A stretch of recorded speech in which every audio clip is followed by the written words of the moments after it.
Natal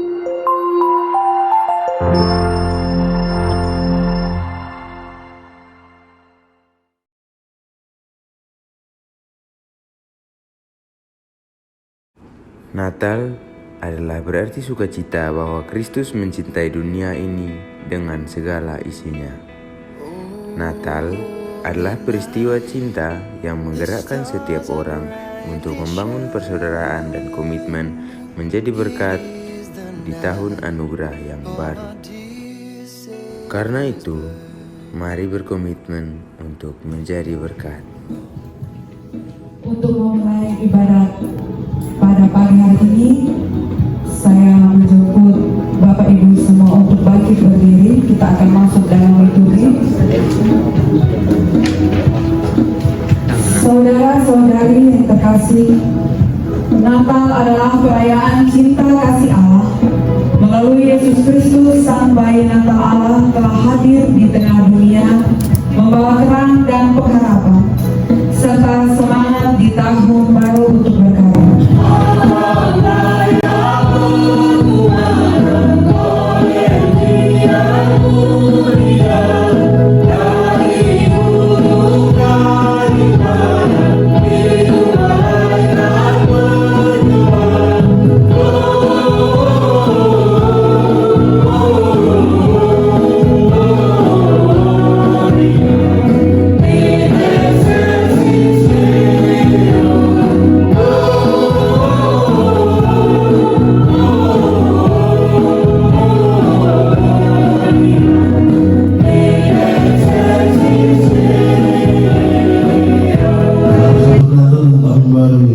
Dikuduskan dalam nama Bapa, Putra, dan Roh Kudus. Turunlah atas saudara sekalian anugerah dan damai sejahtera sampai selama-lamanya. Tuhan menyertai saudara sekalian. Dan menyertai juga. Setiap orang telah merayakan Natal sepanjang usia sampai saat ini. Banyak kisah tentang Natal yang menghangatkan hati karena cinta kasih Allah kita rasakan. Setiap kita bersaksi tentang makna Natal, tahun 2021, kita merayakan Natal dalam sukacita sekaligus keprihatinan dampak bencana yang kita rasakan. Lalu, apakah Natal menurut kita? Marilah bersama-sama kita menjadi pembawa cinta kasih, damai dan terang bagi dunia. Melalui Natal, semoga cinta dan damai selalu memenuhi kehidupan kita beserta keluarga.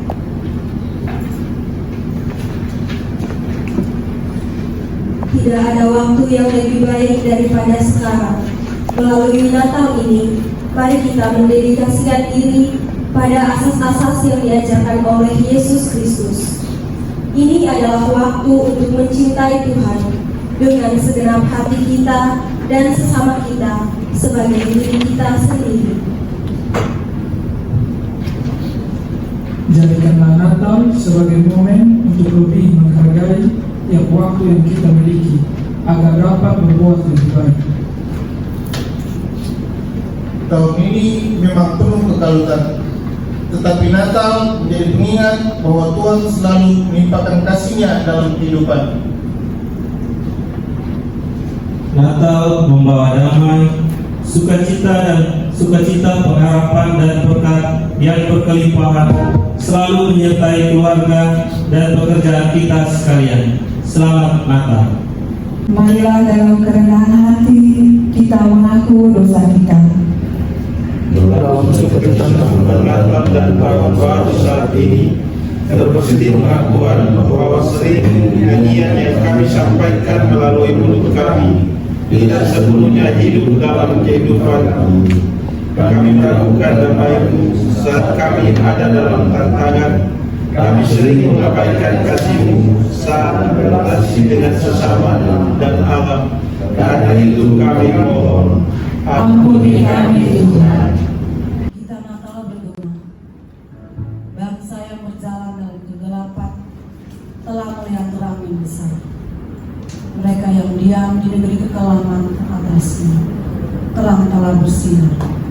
Sebab seorang anak telah lahir bagi kita. seorang putra telah diberikan untuk kita. Bumi tak sendirian menderita hidup.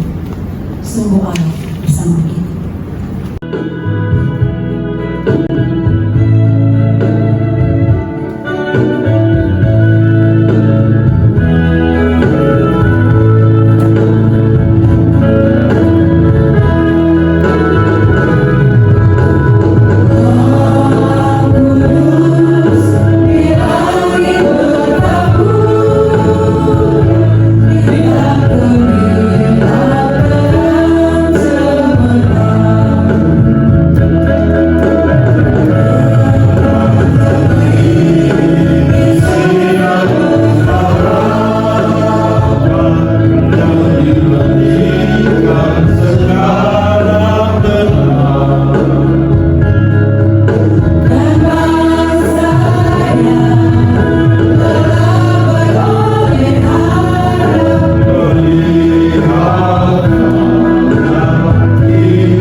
Ya Tuhan Allah, kami mohon kepadamu, kuatkanlah dan teguhkanlah iman kami, supaya waktu di mana kami belajar firman Tuhan sungguh-sungguh biar menjadi waktu terbaik buat kami. Kami rindu kepada firman-Mu Tuhan. Jauhkanlah semua penggoda pencobaan. Biar dalam nama sejahtera-Mu kami belajar firman Tuhan. Di dalam nama Yesus firman yang hidup itu kami berdoa. Amin. Bapak Ibu saudara-saudara yang dikasihi dalam Tuhan Yesus, dalam sukacita kita di perayaan Natal dan Tahun Baru, kita mensyukuri itu semua di bawah semangat tema dengan semangat Natal dan Tahun Baru. Kita tingkatkan komitmen dan keberadaan dalam tugas kebersamaan, dalam tugas dan pelayanan. Saya ingin baca satu bagian pembacaan Alkitab untuk mengajak kita berefleksi lagi. Kitab Kejadian pasal 1 ayat 26. Kejadian pasal 1 ayat 26, firman Tuhan berkata demikian. Berfirmanlah Allah, baiklah kita menjadikan manusia menurut gambar dan rupa kita, supaya mereka berkuasa atas ikan-ikan di laut dan burung-burung di udara, dan atas ternak, dan atas seluruh bumi, dan atas segala binatang melata yang merayap di bumi. Demikian firman Tuhan. Berbahagia setiap orang yang mendengar firman, memelihara dan melakukan dalam hidup setiap hari. Shalom. Selamat Natal. Selamat Tahun Baru buat kita semua. Ada sekolah minggu tanya saya dengan begini, pendeta, kalau manusia mati itu jelas, kalau tidak masuk surga berarti masuk. Itu kalau manusia. Tapi kalau ayam mati masuk di mana Pak Pendeta? Saya itu pusing. Tapi kalau pertanyaan itu ditujukan kepada kita, ayam mati masuk di tapi kalau mati ini kan tetap masuk di situ. Apapun jawaban kita memberi pesan bahwa manusia itu berbeda dengan ayam. Amin. Dalam kisah penciptaan, waktu Tuhan menciptakan ayam, dia cukup berfirman jadi ayam. Waktu cipta babi, dia cukup berfirman jadi. Waktu cipta putih-putih, cipta semua, dia cukup berfirman dan jadi. Tapi ketika ingin menciptakan manusia, sepertinya ada sebuah hitung-hitungan, seolah-olah ada sebuah pertimbangan. Kenapa? Karena manusia akan diberi kuasa menguasai seluruh ciptaan. Dia tidak boleh sama dengan ayam. Dia mesti beda. Setelah hitung-hitung binatang, Tuhan bilang, baiklah sekarang manusia diciptakan. Dibedakanlah manusia dengan ayam. Apa itu? Ayam hanya punya satu kehidupan. Berapa kehidupan? Satu. Tapi manusia diberikan 3 kehidupan sekaligus. 3 sekaligus. Apa itu? Satu. Manusia diberi tubuh yang hidup. Tubuh manusia ini hidup semua. Dari ujung kaki sampai ujung kepala itu hidup semua. Itu hari kita berat badan hanya 27. Sekarang kan 73. Karena tubuh kita hidup. Itu hari kita pakai celana nomor 27 tidak ada masalah. Itu karena perut rata saja. Sekarang ke perut ada 3 kanker begitu. Kenapa? Karena tubuh kita saya baru cukur kumis 2-3 hari lalu, sekarang dia tumbuh sembarang saja. Kenapa? Karena tubuh kita. Yang ibu-ibu yang nona-nona baru cabut alis mata, harapannya tidak boleh tumbuh lagi. Ternyata dia tumbuh ke tidak. Kenapa begitu? Karena tubuh kita. Tapi kalau baru begitu, manusia belum beda dengan ayam. Karena ayam itu bertumbuh. Sahabatku ayam yang biar 1 tahun kecil tidak Kedua, manusia diberikan jiwa yang hidup. Ini tidak ada di ayam. Manusia diberikan apa? Jiwa itu apa? Manusia diberikan akal dan perasaan. Perjumpaan antara akal dan perasaan itu membentuk karakter manusia. Perjumpaan yang berimbang itu membuat karakter bagus. Ayam itu ada otak, tapi tidak pakai otak. Makanya tidak ada sekolah ayam. Yang ada hanya sekolah manusia-manusia toh. Ayam itu ada hati atau tidak? Ada. Ibu nama? Ayam. Tapi ayam tidak pakai perasaan. Makanya ayam itu dia mau kencing di mana dia tahu. Saya tidak ada hati, tapi tidak pakai perasaan. Ketiga, manusia diberikan roh yang hidup. Diberikan apa? Roh itu yang menghubungkan manusia ini dengan Tuhan Allah. Roh itu membuat manusia gelisah kalau dia tidak berdoa. Roh itu mendorong manusia mencari Tuhan. Saudara lihat, ini kemudian dibahasakan dengan sangat baik. Gambar dan rupa kuku berikan kepada. Gambar itu artinya hakikat Tuhan Allah yang kekal dan kudus dikasih pada manusia. Kekal, tidak dibatasi oleh ruang-ruang. Kuduslah, sempurna dalam kondisi ciptaan yang sangat baik ini. Terus Tuhan bilang begini, manusia, semua ini kuberikan kepada engkau yang mati. Dunia ini mau baik tergantung manusia, dunia mau rusak pun tergantung manusia. Saya boleh tambah satu lagi. Bahkan setan-setan pun harus tunduk kepada manusia. Bahkan setan-setan pun harus tunduk, karena otoritas itu dikasih pada kita. Nah sekarang pertanyaannya jadi menarik ini. Kita takut setan atau setan takut kita? Boleh jawab. Kita takut setan atau setan takut kita? Kita takut setan. Atau kita dan setan bakas? Kadang-kadang kita kasih takut setan, kadang-kadang setan kasih takut kita. Yang benar mana? Kita yang takut atau setan yang takut? Dua-dua takut. Saudara, kerinduan kita setan takut kita, itu kerinduan. Kenyataan membuktikan kita yang takut setan. Kenapa? Karena ada kerusakan otoritas itu. Itu yang kemudian akan menjadi penting buat kita. Saudara-saudara, biasanya kalau orang suka takutan itu, dia ambil langkah sembarang, kadang-kadang tidak masuk akal. Saya ada di Jawa, di Ende, di Rute, di Labuan. Waktu itu pas tinggi-tingginya rabies. Itu orang yang tidak kuat lari, tapi kalau lihat anjing itu dia tiba-tiba lompat lagi bisa. Kalau orang ketakutan itu dia bisa melakukan sesuatu yang kadang-kadang tidak masuk akal. Alkitab bilang begini, doa yang tiada henti-hentinya membuat iblis ketakutan. Amin. Berarti iblis takut apa? Tapi maaf, banyak ibu-ibu hamil itu keluar malam tidak berdoa. Dorang ambil paku 10 cm itu sudah. Di biro organisasi kan? Ada. Memang harus bikin apa di sini. Kemudian apa lagi? Setan mana yang takut paku? Kalau setan takut paku nanti gaji semua ini bulan beli paku saja. Paku taruh di sini, lagi sisir besi taruh lagi, gunting taruh lagi. Sebenarnya itu kepala toko bangunan. Ada yang salah, dan makanya Natal itu menjadi penting. Coba lihat anak-anak yang baru lahir. Anak-anak yang baru lahir itu sudah bagus-bagus, montok-montok lagi, menggemaskan lagi, celana bagus, baju bagus, kancing 3. Dia mama tambah apa nih? Itu tambah untuk apa? Itu tambah untuk apa? Bayangkan itu. Saya melayani di pedalaman yang penting. Dan satu waktu mendatang ke Kupang jam 9 malam, ambil motor, naik, ibu pendeta naik, kami anak umur 1 tahun naik. Pas mau jalan dia mati, Pak Pendeta, yo, jalan lu taruh gedung. Untuk apa? Usir saya, lu yang saya. Setan mana? Saudara lihat ketika orang ketakutan, ketika pulang itu jadi sembarang. Itu jelas.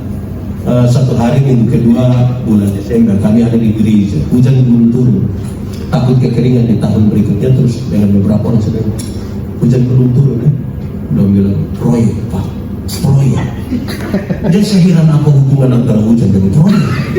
Udah bilang akhir tahun begini proyek pemerintah tuh banyak banget, jadi orang tutup hujan. Jadi hujan bisa tutup, bagaimana cara tutup? Saya bayangkan penjelasannya ilmiah artinya masuk akal dan bisa dipertahankan terus menerus. Saya bayangkan awan gelap yang sudah bertumbuh itu tembak pakai sinar laser atau pakai efek kaca untuk benturkan cahaya. Saya bayangkan begitulah. Tapi permisi Pak, kita tinggal buang pakaian dalam yang hujan tidak turun, jadi itu celana dalam merek yang kalau buang hujan tidak turun itu memang terlalu. Itu kita belum tanya di ukuran itu. Kalau hujan bisa ditutup itu Jakarta itu tidak akan pernah ada masalah banjir, tidak ada. Tinggal semua warga Jakarta pegang dia. Terus melalui video streaming lantas gubernur hitung 1. Saudara lihat, ketika mengalami sebuah kerusakan otoritas, orang bisa bermasalah dalam banyak sekali tindakan. Termasuk kita hari ini. Saudara, kenapa itu semua rusak? Jawabannya sepotong saja, dosa. Dosa membuat tadi ciptaan yang sudah sangat bagus menjadi rusak. Dosa di Taman Eden itu ringan dia penjelasan. Dosa ialah usaha manusia untuk melangkah melewati batas. Tuhan bilang begini, semua tanaman dalam taman ini boleh kau makan. Sampai di sini, tidak boleh. Waktu manusia mau melangkah melewati batas itu, biar namanya dosa. 1-2 orang yang biasa minum sopi, di sini ada biasa minum sopi. Dua orang tanya saya, pendeta, boleh minum sopi atau tidak? Saya tidak tahu, saya tidak tahu. Pendeta, kalau kita tanya bukannya jawab, makanya tidak tahu. Saya begini, ada legenda Yunani tentang pohon anggur. Legenda ialah cerita yang latar belakangnya kita tidak perlu tahu, tidak apa, tapi pesan-pesan moral yang mau kita tahu. Legenda itu begini, pengusaha anggur yang pertama di dunia ialah Nuh. Waktu baterai itu kandas di Ararat, air surut, Nuh turun, langsung tanam anggur. Hari pertama, boleh hafal ya? Nuh siram pakai darah domba, darah apa? Domba. Hari kedua Nuh siram pakai darah singa, darah apa? Hari ketiga Nuh siram pakai darah monyet. Hari keempat Nuh siram pakai darah babi. Terus tanya, Bapak, itu dibuatnya?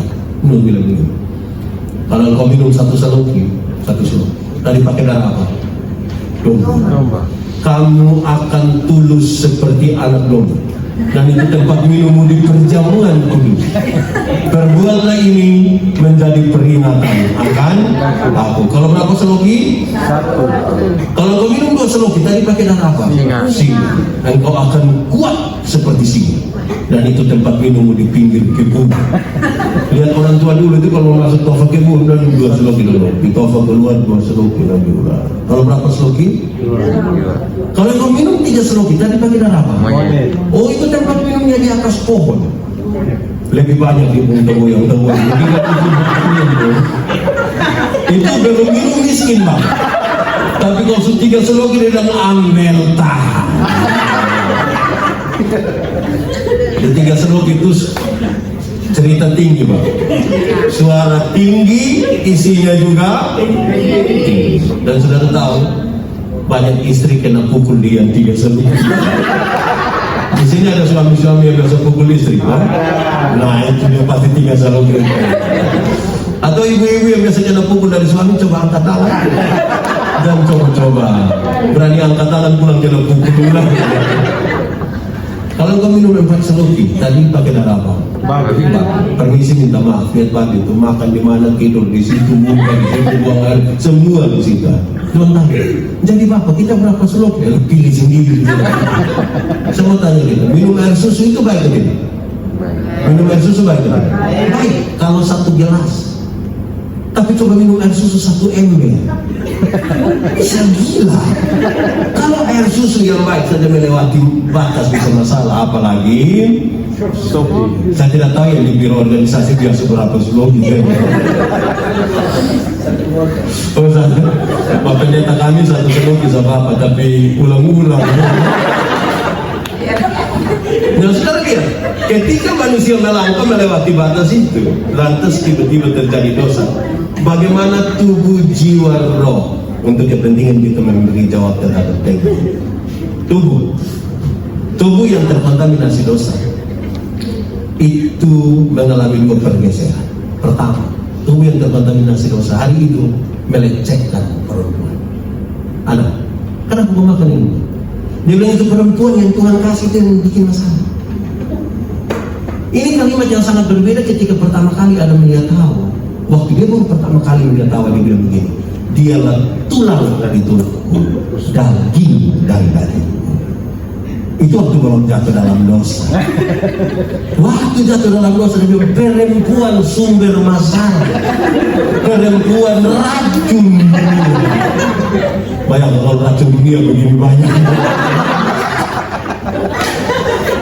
Nah, saudara tidak bisa membangun sebuah kebersamaan kalau mulai beda-bedakan yang perempuan, yang laki-laki. Mau bangun kebersamaan macam apa?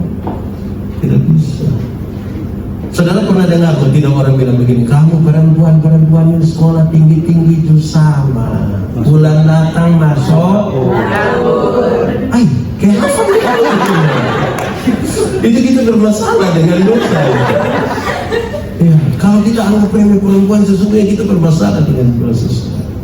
Kita orang-orang NTT, setiap kali ada acara pinangan masuk mimbar, para jubir itu selalu pakai bahasa-bahasa adat yang kalau diterjemahkan harafiah itu melecehkan. Dan selalu bilang begini, kami punya anak laki-laki sudah jalan ke sana kemari, tapi tidak ada yang timba air, tidak ada yang cuci, tidak ada yang masak, tidak ada yang masak. Terus kita dengar, kita bilang, sampai anak muda dan coba-coba ada belakang orang yang bilang tidak ada yang timba air, tidak ada. Saya tanya itu cari pembantu.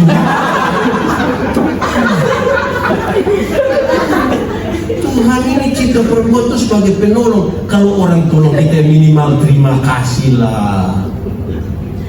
Amin. Oh. Amin. Bapak-bapak dong, ibu bikin makanan di rumah dong tidak terima kasih, tapi kalau istirahat kantor dong makan di warung satu, subayar lagi terima kasih. Kadang-kadang dong jadi itu mbak, yo besok saya datang. Itu bahaya itu. Dan saudara lihat, saya melayani kira-kira 5 tahun di Sambu. Waktu itu belum menikah. Kalau jemaat lewat saya sementara cuci pakaian di sumbu, dong selalu bilang begini, pendeta, yo makanya. Sampai makanya apa? Kawin sudah, sampai kamu otak yang ini. Orang kalau di rumah pelayan sementara satu-satu bilang makanya, sampai makanya apa? Kawin sudah, sampai kamu otak yang itu. Lalu Pak Pendeta, kenapa setiap kali kami minta Bapak kawin, Bapak kami otak yang itu? Terus saya bilang begini, oke. Kalau pakaian kotor, apa yang harus dilakukan? Kalau pakaian kotor, apa yang harus dilakukan? Cuci, bukan kawin. Hanya orang yang otak miring saja pakai yang kotor di sini dia pikir. Tidak benar itu. Kalau rumah kotor apa yang harus dilakukan? Sapu. Bukan? Sekali lagi yang otak miring itu rumah kotor di sini sakit kali. Tapi toh kemudian kalau yang ibu-ibu itu harus masak, harus sapu, harus timba air, harus cuci, bukan karena orang pembantu tuh, dan dong melakukan itu atas nama cinta. Supaya kita bisa menghargai ibu-ibu, membangun kebersamaan. Kalau tidak mulai dari penghargaan tidak bisa. Gitu. Supaya ibu-ibu juga ada kesempatan sisir rambut sedikit lah. Ini kerja dari pagi sampai kita datang di rambut berdiri. Tapi kedua sudah, tubuh yang terkontaminasi dosa hari itu menjadikan bagian-bagian tertentu itu menjadi berhala baru. Bagian-bagian tubuh tertentu menjadi berhala baru. Maksudnya begini saudara. Dulu Adam dan Hawa itu orang dua telanjang saja, tapi tidak ada masalah. Adam telanjang kucing, Hawa telanjang kucing, tidak ada masalah. Kita pun dong sekarang pakai pakaian semua bagus-bagus, tapi masalah ketumbannya.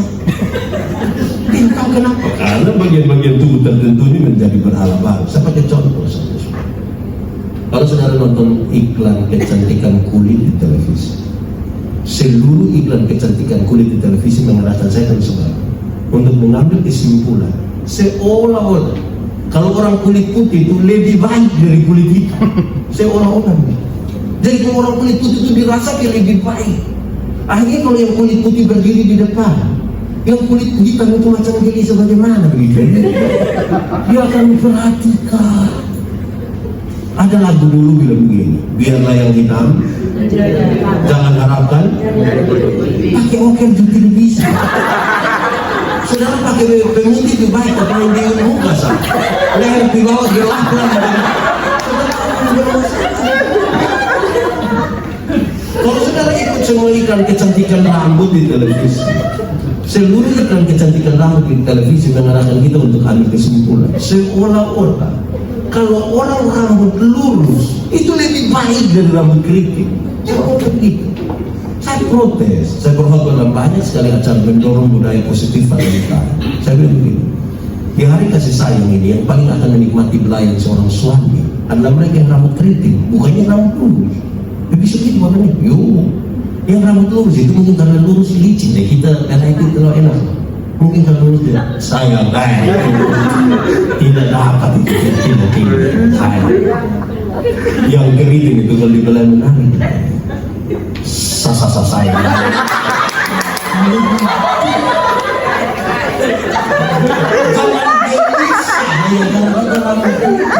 Kalau kita pernah salah untuk itu, apa Tuhan salah?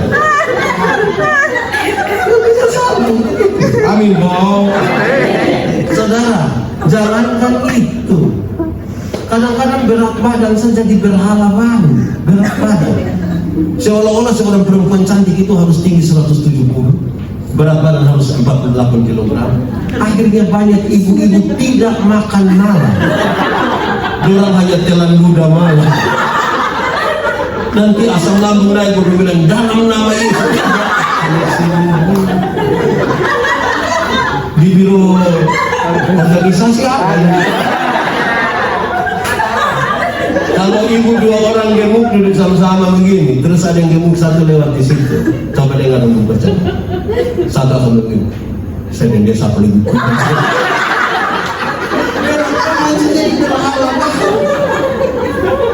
Apa yang menjadi pesan itu sebenarnya? Pesan ini menarik, ada dua pesan. Pesan pertama, membangun kebersamaan harus dimulai dari penerimaan terhadap diri sendiri. Kalau kita sendiri orang bisa terima kita pun diri, ini mau terima orang lain. Yang paling bikin kacau di ini biro ini orang yang tidak selesai dengan diri. Kalau itu selesai dengan diri, berjumpa dengan siapapun tidak bersoal. Kok dia tahu dia diri siapa? Biasanya yang tidak bisa mengidentifikasi diri itu yang biasa jadi masalah.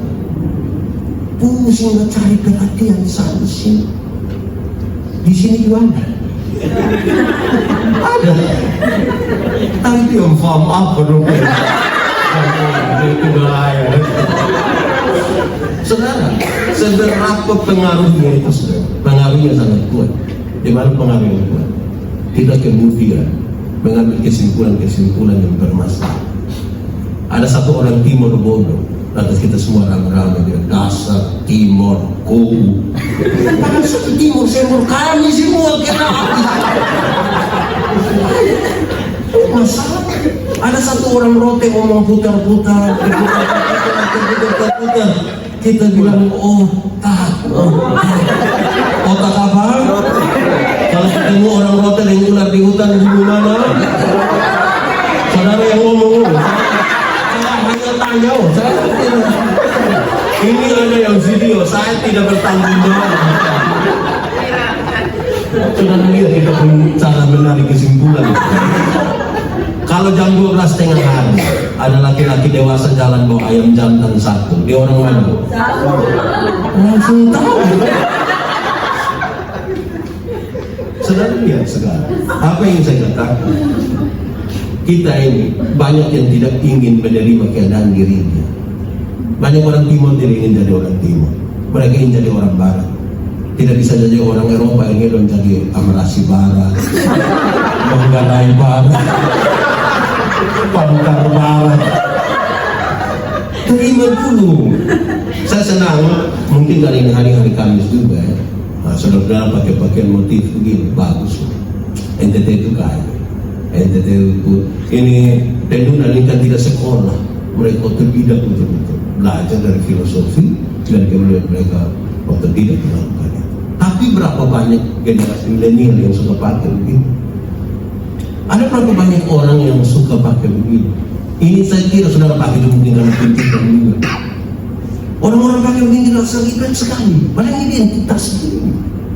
Tapi kalau orang pakai celana levis yang tarobek, itu rasa kepember prestasi.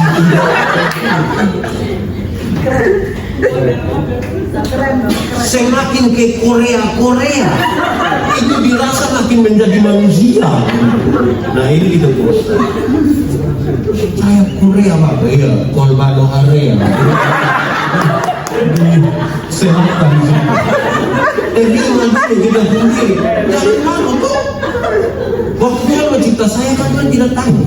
Jadi nomor timur ke Eropa kan kita langsung jadi garis. Karena itu jangan protes yang kita punya keberadaan diri. Terima dulu siapa. Apa kesannya sudah?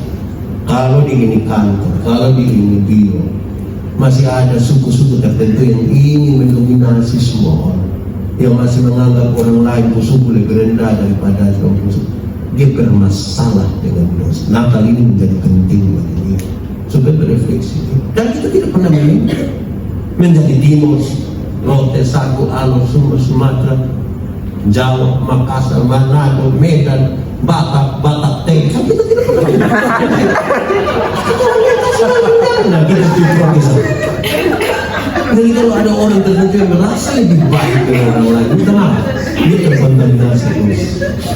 Saudara tak, hal ini serius. Karena apa? Karena pelecehan kalau orang Indonesia bagian barat merasa lebih baik dari Indonesia bagian timur, kalau orang-orang Eropa lebih baik merasa lebih baik dari kita, ini memang ilmu punya. Ada yang soal di kita. Kerusakan terhadap kemanusiaan kadang-kadang dimulai dari dua lembaga yang bermasalah. Rumah, sekolah, mungkin juga pemerintah. Bisa begitu? Yuk. Di rumah ini kalau kita tanya, Bapak, anak berapa? Anak 4 orang, Pak Pendeta. Terus sudah jadi apa sekarang? Puji Tuhan Bapak, yang 3 sudah jadi manusia. Anak 4 orang yang sudah terlanjur jadi manusia 3. Tidak tahu yang satu itu apa kita sedih. Di sekolah, saya keliling banyak sekali sekolah di Kupang. Saya protes banyak pendidikan dasar. Musim hujan begini, anak-anak disuruh untuk pel. Waktu pel habis, masuk ruangan kelas, anak-anak disuruh buka sepatu. Ibu bapak guru tetap pakai sepatu. Padahal anak-anak yang pel. Memang saya tanya ibu guru pak guru, kamu asma kok? Dia tidak bisa buka. Saudara lihat lembaga yang sangat punya peranan penting bagi pendidikan, melecehkan kemanusiaan. Birokrasi saya tidak ada di dalam, tapi saya berbayangkan kadang-kadang kita tidak punya ketulus. Kita ini kadang-kadang kalau beri sambutan kebenaran, Bapak Gubernur, Kepala Daerah, Nusantara Timur, yang kami hormat, tidak tahu hormat betul ke diri Wali Kota Kupang, yang kami kasih, Ibu Kepala Biro yang tapi kalau pagi-pagi penjual ikan lewat, kita panggil bilang, ikan. Penjual ayam kita bilang, penjual sayur kita bilang, penjual ayam kita bilang, dong ada nama kok tidak. Yang salah dalam kita penghargaan dengan maksud supaya kalau kita mengungkapkan sesuatu itu mesti tulus. Kan tidak beres itu di situ. Dimulai dari mana? Soal ini itu pertama. Kedua, jiwa yang terkontaminasi dosa. Perjumpaan antara akal dan perasaan itu tidak lagi berimbang. Waktu tidak berimbang, apa yang terjadi? Kain menuduh, Adam menuduh Hawa menuduh ular. Jiwa yang sudah tidak, jiwa yang bermasalah itu kerjanya hanya bertuduh saja. Adam, kenapa kau makan ini perempuan? Perempuan kenapa? Ular. Jadi kalau di ini biro organisasi masih ada yang tukang baku tuduh, apalagi mencurigai tanpa data. Sebenarnya dia punya jiwa bermasalah. Mau bangun kinerja mana kalau hidup dalam kecurigaan? Interpretasi hanya boleh dibangun di atas data, fakta. Interpretasi itu belum begitu. Ada seorang perempuan dewasa, laki-laki dewasa dan masuk satu kamar, dong kunci pintu, kasih mati lampu, dong bukan suami istri. Saya datang, saya bilang begini, siapa di itu kamar? Pak ini dan ibu itu. Pertanyaan kedua, dong ada buat apa di sini? Yang jiwanya bermasalah, saya bilang begini, tahu sendiri. Tahu apa barang yang saya tidak tahu. Harusnya ketika saya tanya, orang ada buat apa di situ? Orang yang jiwanya bahagia akan bilang, minta maaf Pak, saya tidak tahu. Kalau mau tambah yang positif. Minta maaf Pak, saya tidak tahu. Kemungkinan besar berdoa ada berdoa. Dan berdoa dari tadi. Ini pertama bilang tahu sendiri. Menurut saya kalau tahu sendiri itu positif atau negatif? Apa yang ingin saya sampaikan saudara? Supaya kita pakai akal dan perasaan itu secara berimbang. Jangan hanya mencurigai, jangan suka menuduh. Kalau di sini ada, dia merusak sebuah kebersamaan. Alkitab itu hebat sekali untuk mengatakan, untuk menegur kesalahanmu, aku tidak harus menjadi musuh. Tidak harus. Bisa menyembah tidak mati. Daripada curiga, soalnya lama pergi ketemu satu orang dia bilang begini, sedih aku belum. Bayangkan kalau ketemu satu kalau dia bilang, sedih, nah itu, siapa lagi jadi korban? Itu kan jadi masalah. Orang yang jiwa bermasalah, puncak dari pengembangan antara akal dan perasaan tidak lagi berimbang. Kain tega sekali membunuh adiknya. Kali ini itu merusak persaudaraan. Saudara lihat kita yang jiwa tidak berimbang, orang lain yang dapat jabatan sepotong, ini kita yang pusing. Pasti mau dia pun jabatan di situ, kita kenapa? Lama-lama kita suami ke semati dia. Kita jiwa jadi bermasalah. Saya jiwa sih bermasalah, itu ada di sini. Orang lain yang jiwanya bermasalah, itu orang lain yang beli motor, dia yang tidak tidur di rumah, dicek dulu, cek aja, tahu dong kredit kokes. Orang yang beli motor ini kita pusing itu baru untuk apa? Saudara, laki-laki melihat perempuan, tapi perempuan melihat perempuan. Apa maksudnya? Saya pakai contoh, saudara. Kami laki-laki ini kalau duduk sama-sama ini, ada seorang perempuan cantik lewat, itu serempak kami pun kepala akan begini. Tapi kalau kami lihat begitu, istri ada di sebelah dan lihat begitu akan jadi masalah. Itu kami pun kepala tetap. Mata saya pindah. Karena laki-laki melihat perempuan, tapi yang perempuan melihat perempuan. Maksudnya, ibu-ibu nona-nona kalau duduk sama-sama, seorang laki-laki ganteng masuk, udah biasa-biasa saja, berarti terlalu standar. Tapi jangan coba-coba yang masuk itu ibu-ibu, jangan coba-coba yang masuk itu perempuan. Pakai sepatu agak tinggi, rok agak pendek, tas agak besar. Lihat dong punya siku dan bibir. Itu ibu-ibu akan begini.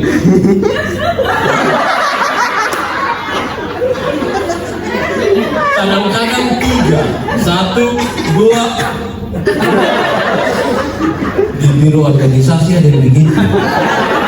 Itu ibu dong ada di sini. Belum pakai baju warna jiwa bermasalah. Kasih tinggal. Orang lain itu dia pun berkat sendiri, dia pun masalah sendiri. Begitupun kita. Jangan pernah menyangka bahwa kita juga ada berkat. Tapi kita harus jujur, kita juga ada masalah. Kita harus tahu pula dengan orang lain. Harus itu pun gitu.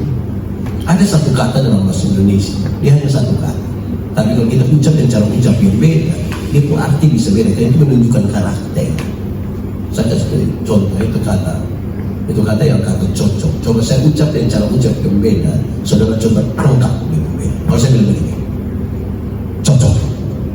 Saudara tahu artinya? Pas, klop, serasi, mantap. Kalau saya bilang apa? Cocok. Tapi kalau saya bilang begini, cocok, bisa tangkap di waktu. Dong di rumah itu kerjanya bertengkar saja, dia bilang apa? Dong di ini ruangan ini kumpul hanya untuk ngomong orang, di ruangan situ pun nama yang dia bilang apa? Pokoknya orang yang cocok dengan orang-orang yang tiap hari bisa begitu sama dengan orang yang dia bilang apa? Bisa tangkap. Yang ketiga, cocok itu paling bagus diucapkan oleh orang alim. Di sini ada orang alim. Itu baik atau tidak? Orang awam itu kan mau ngomong cocok itu menarik. Kaki satu di muka, dia ada tunduk sedikit, mata dikasih begini sedikit, sini sebagai begini. Dia begini. Cocok.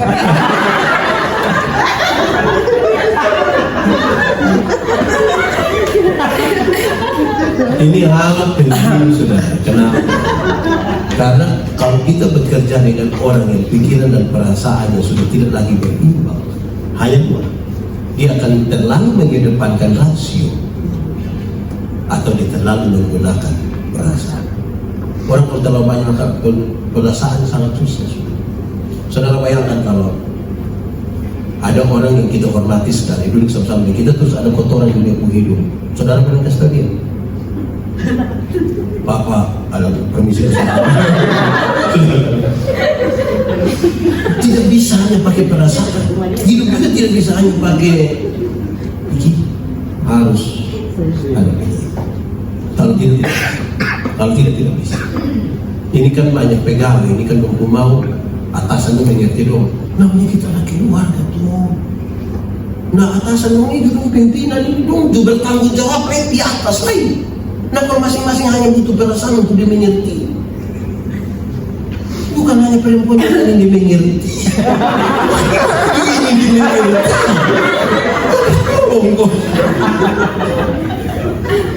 Ketiga, roh yang terkontaminasi dosa. Roh yang terkontaminasi dosa hari itu memutuskan hubungan dengan Tuhan Allah. Tuhan Allah tanya, Adam, kamu di mana? Pertanyaan itu bukan Tuhan tidak tahu Adam di mana. Tuhan tahu tidak? Maksud pakai nama tanya. Tuhan tahu. Kenapa tanya lagi kalau maksud tahu? Ini bukan saja sebuah pertanggungjawaban dari Tuhan, tapi Tuhan ingin bertanya. Adam kasih tahu dulu. Apa yang membuat engkau memutuskan hubungan dengan saya? Apa? Cukup Kristus. Tuhan kami di sini. Buat apa? Kami tenang. Kenapa tenang? Kami makan ini. Siapa suruh makan? Kamu bilang di sini. Tuhan kasih pakai dong pakaian. Kalau Tuhan yang buat pakaian bagus betul. Tuhan kasih makan, tapi dari situ Tuhan bilang, kamu udah keluar dari taman. Ada konsekuensi. Dia tetap pelihara, tapi belum keluar. Orang yang putus hubungan dengan Tuhan sangat sulit untuk kita ajak dia berdoa. Ibadah kau doa, saya sibuk. Orang sibuk itu dia dipunggir aja naik sini. Orang yang putus hubungan dengan Tuhan itu dia paling cerewet di ini biro organisasi. Tapi yang coba-coba suruh dia bilang, kakak sebentar kakak yang doa maaf disembah. Ada Tuhan di sini. Di sini ada. Laki-laki kau perempuan. Contohnya.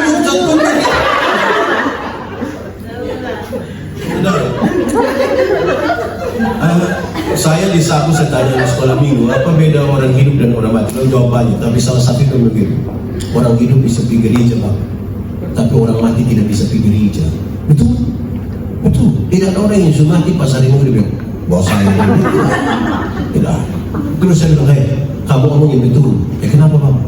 Jadi kamu mau bilang kamu bapak mama yang pemalas gereja itu sunat? Kita bilang begini, pada siapa percaya kepada aku, dia akan hidup sekalipun dia sudah mati. Tapi siapa yang di luar Tuhan yang tidak percaya Tuhan, sekalipun ada hidup sesungguhnya dia sudah mati. Saya tidak tahu yang dikira organisasi hidup semua. Terus Anda lihat tubuh, jiwa, roh yang sudah terkontaminasi dosa. Ini tiga. Kan dibutuhkan seorang yang punya tubuh, jiwa, roh, tapi tidak berdosa. Ayam pasti tidak bisa berdosa. Karena punya tubuh, jiwa, roh. Ayam punya berapa kehidupan tadi? Bagaimana dia hidup? Itu yang membuat Tuhan mengambil rupa sebagai manusia. Punya tubuh, punya jiwa, punya roh. Dan dia tidak berdosa. Dan karena itu kejahatan dosa itu ditimpakan kepada dia yang mengalami untuk kepentingan kita. Saudara, ini menjadi serius buat kita. Kenapa? Tuhan datang ke dunia ini kan untuk bikin mujizat. Banyak orang percaya Tuhan hanya untuk dapat mujizat. Tuhan datang ke dunia bukan untuk bikin mujizat, walaupun bisa dibuat. Kalau rumah batu itu menjadi roti supaya kau membatu, bukan karena Tuhan tidak bisa, tapi dia mau kita berproses. Kerja itu proses, hidup itu proses. Masa mau makan roti pakai mujizat? Kalau bikin roti pakai mujizat itu tiap hari di Borneo itu mujizat terus. Mujizat roti kelapa, mujizat roti donat, roti manis. Banyak orang cari Tuhan hanya untuk bisa sembuh. Jangan cari Tuhan hanya untuk kesembuhan. Ada banyak orang yang tidak kenal Tuhan malah lebih sehat dari kita. Yang tukang minum sup itu dia minum 3 hari lalu sampai tadi pagi, istirahat sedikit minum bulan dia tidak tahu sakit. Kita yang mengaku kenal Tuhan dekat asik sedikit pulang pilih lagi semua. Tuhan penghajian itu sudah salah. Jangan cari Tuhan hanya untuk kekayaan. Karena Tuhan datang ke dunia untuk bikin orang miskin jadi kaya sekalipun miskin. Tuh ada banyak orang yang tidak kenal Tuhan bisa lebih kaya dari kita. Itu koruptor semua tuh kaya-kaya. Dong rumah 2, 3, 4, 5 sampai tidak suka tinggal dong rumah, tinggal di penjara sana. Tapi kaya-kaya. Kita yang mengaku kenal Tuhan yang sedikit-sedikit garam habis, sedikit-sedikit pulsa habis, mobil sepatu kan masa pakai tanya di itu mas, yuk bisa bayar 6 kali.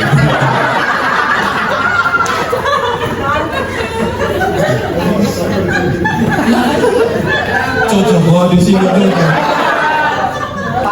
Lalu Tuhan datang ke dunia untuk apa? Menebus dan menyelamatkan saya dan saudara. Anda carilah dahulu kerajaan Allah dan kebenarannya. Selamat dulu. Baru yang lain di kekayaan kehormatan di, jabatan di, umur panjang di, istri di.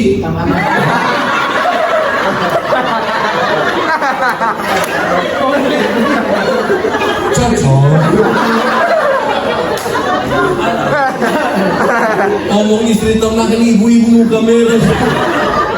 Istri diberkati saja. Tuhan keluarlah dari tempat, dari Firdaus.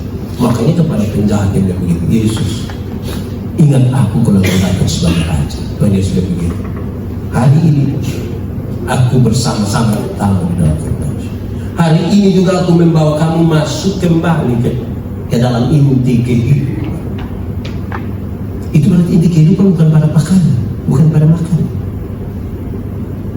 Untuk apa badan bagus-bagus, pakaian bagus-bagus, hidup kaya layak, mati masuk neraka. Susah-susah kurus-kurus, noe-noe, mati masuk surga. Mana yang baik? Mati masuk surga, mana yang baik? Dua-dua tidak baik. Yang baik itu badan bagus-bagus, pakaian ketat-ketat, hidup kaya layak, mati masuk surga. Tapi kita Tuhan kalau kasih kesempatan sedikit, kita sudah lalu sombong. Tuhan baru kasih dia kulit lebih putih sedikit dari orang lain, dia itu sombong. Wah, dulu masih honor ini keliling semua gereja kau berdoa Tuhan. Mulai diangkat dari ASN bikin syukuran di rumah, gaji pertama kasih di Tuhan, gaji kedua ketiga sampai hari yang sudah. Jadi ada saja alasan untuk kita tidak akhirnya baru kasih begitu, kita sudah patuhan. Apalagi kalau dulu waktu belum sempat beli mobil, kan pulang bisa jalan sama teman-teman semua kan, belum dapat jabatan waktu itu, bisa jalan sama. Dibeli gorengan ke kakak kita makan saja. Enak mahal ini. Itu waktu Mulai ada mobil ini kacamata yang Ray-Ban 80. Lewat tuh hanya pilih daju tidak juga. Pak itu waktu masih kredit itu. Apalagi kau kasih Lamborghini sendiri lah. Semua mental siap untuk hidup kan. Jadi mestinya, saudara, di dunia ini kita harus sadar betul membangun kebersamaan. Jangan hanya untuk hal-hal sebentar. Jangan beredar di grup-grup WA. Saya tambah sedikit 5 menit ya. Di grup-grup WA ini beredar hal yang bilang, toh pada akhirnya semua akan normal, cantik. Di umur 50 tahun cantik atau tidak cantik sudah tidak penting. Tidak bisa disembunyikan lagi di balik lipstik dan bedak, tidak bisa. Waktu umur 30 kita rasa ke ini pipi dong ke 50 itu kita rasa ke ini pipi semelele. Tidak bisa. Jangan percaya kalau orang datang tanya bilang, mama umur berapa? Terus kita kata 50. Dong saya ngajak lagi 50. Jangan. Apalagi dia bilang macam ke 30 aja. 15 tahun itu gimana? Realistis saja tuh. Bayangkan kalau kita jalan, kita pu anak nona terus datang tanya bilang, siapa ini? Siapa anak nona? Dong saya ngajak kaget. Hah? Anak nona? Macam kakak aja.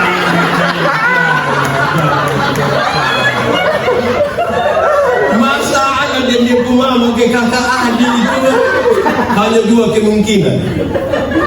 Pertama, kemungkinan besar dia anak muka terlalu tua, jadi dia mama tuh ke kakak.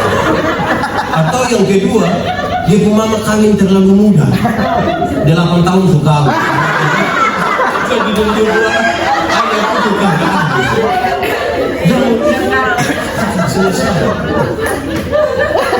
Di umur 60 tahun, ada jabatan atau tidak ada jabatan sama saja. Masuk pensiun. Waktu kita masih ada jabatan dia jadi, hei, anak belum datang, lanjut. So pensiun, kok kita diterima pensiun di kantor pos, anak yang baru honor 3 bulan ini, dong lihat kita dari jauh sebelum bilang, tua, aman kau tua, hati sakit mau pensiun. Di umur 70 tahun, rumah besar atau rumah kecil sama saja, apalagi rumah tingkat. Kau pakai tongkat 2 naik di langit. Lantai 1,5 saudara selesai. Tidak mungkin berkunjung naik ke kawan-kawan di biro organisasi naik 3 lantai. Lift orang banyak yang tidak bisa dalam sini. Di umur 80 tahun, kalau Tuhan izinkan kita masih hidup, kaya atau miskin sama saja. Tidak bisa lagi isap kilo sendiri, tidak bisa. Cucu dong kumpul kau main-main begini, main-main lari-lari, kita senang-senang lihat. Terus cucu paling tua bilang, opa mau makan apa nak kakak bagi? Opa hanya bilang,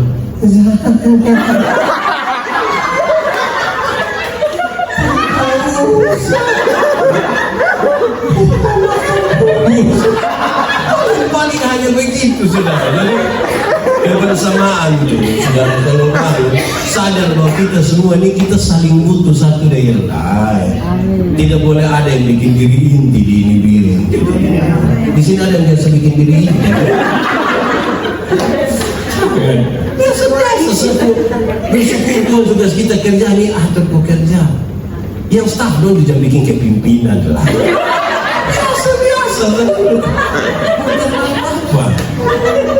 Yang pimpinan dan saya belajar dari satu pimpinan perusahaan. Saya ceritain itu selesai. Dia bilang saya kaget ketika dia waktu itu pimpin satu, dia pimpinan bank di Blitar. Dia bilang saya kaget orang dia punya cleaning service 2 orang yang datang minta bicara dia. Ini orang dong hanya bilang begini, Bapak izin mau bicara. Kenapa? Kalau semua orang baik seperti Bapak, kalau semua orang baik seperti Bapak, maka kami semua akan kehilangan pekerjaan. Istri dan anak-anak kami tidak akan makan. Nah, kenapa kamu bicara? Rupa-rupanya hanya babnya kecil sekali. Ini kepala bank ini, dia suka bawa tasnya sendiri. Terus dia buka pintu mobilnya sendiri. Ini 2 orang bahasa itu protes. Itu kami pekerjaan. Lewat bawa Pak punya tas, lewat buka Pak punya pintu mobil, kami dapat makan. Yang membuat istri dan anak-anak. Nah kalau semua orang baik seperti Pak begini, bawa tas sendiri, buka pintu, kami susah.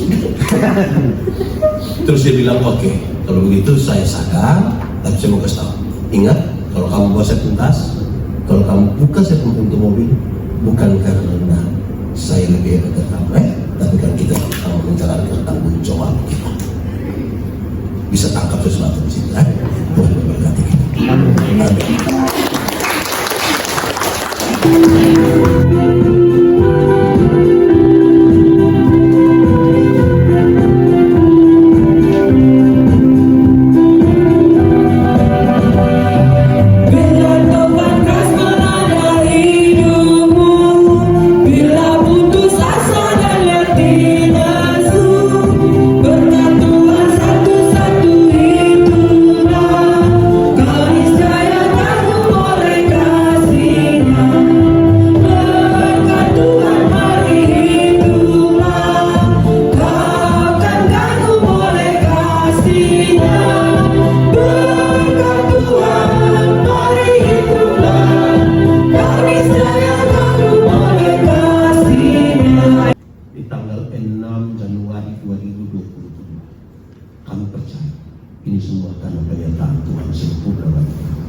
Susah senang, tertawa atau menangis, semuanya Tuhan ada bersama-sama. Ini membuat kami optimis.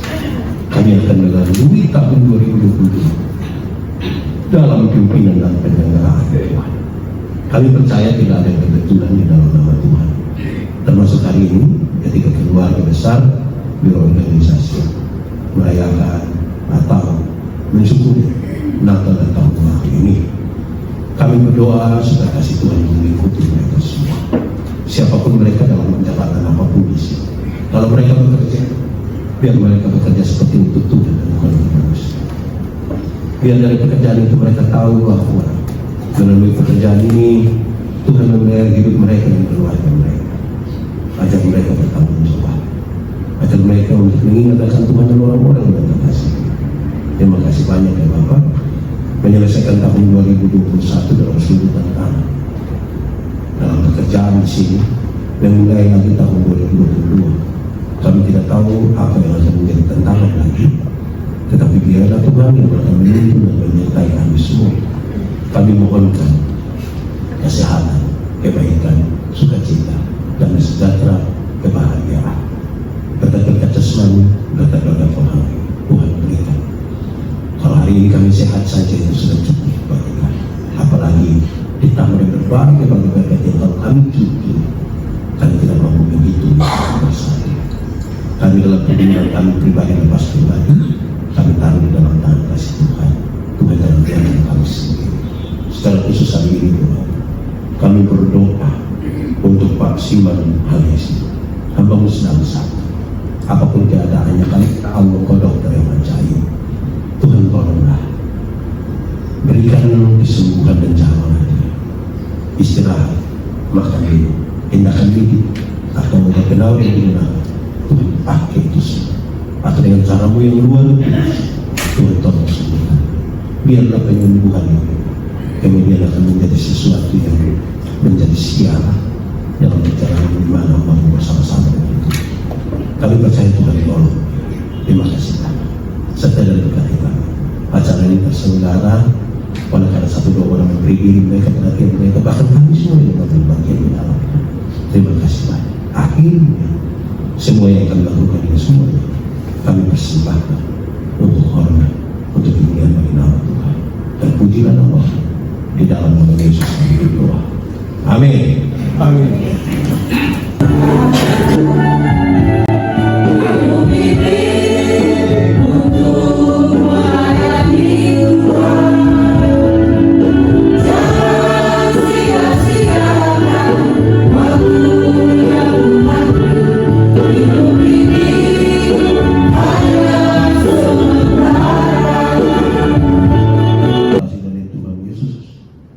Menarik engkau dalam kesempurnaannya.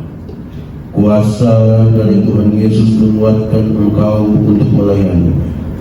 Sukacita dari Tuhan Yesus memenuhi rohmu, dan berkat dari Allah Maha Besar Sang Bapa, Sang Anak dan Roh Kudus menaungi dan tinggal di dalammu selama-lamanya. Amin.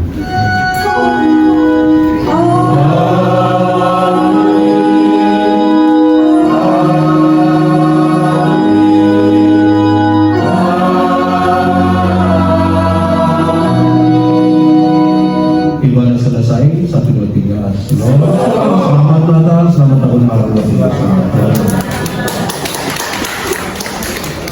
Sepertinya Pak Pendeta sudah tahu kan? Itu kesimpulan saya. Pak Pendeta sudah tahu kan, sehingga saya merasa ini menjadi suatu motivasi untuk kita bekerja. Karena contoh tadi yang Bapak sampaikan, saya contohkan saya sendiri, Bapak. Kemarin kan saya berambut panjang, Bapak. Terus karena saya pikir kalau panjang kayaknya kurang segar, jadi saya potong pendek. Saya pun anak bilang begini, wih mama ini so kayak oni Korea. Itu. Terus saya merasa bahwa memang hidup kita seperti yang Bapak sampaikan, kita belum menjaga tubuh, jiwa, dan roh kita supaya sehat. Jadi sobanya tadi Bapak sampaikan. Jadi saya mungkin hanya mau menyampaikan semangat untuk kita bekerja kepada teman-teman biro organisasi. Mari kita berdamai dengan kita sendiri dengan menjaga tubuh, jiwa, dan roh kita tetap sehat.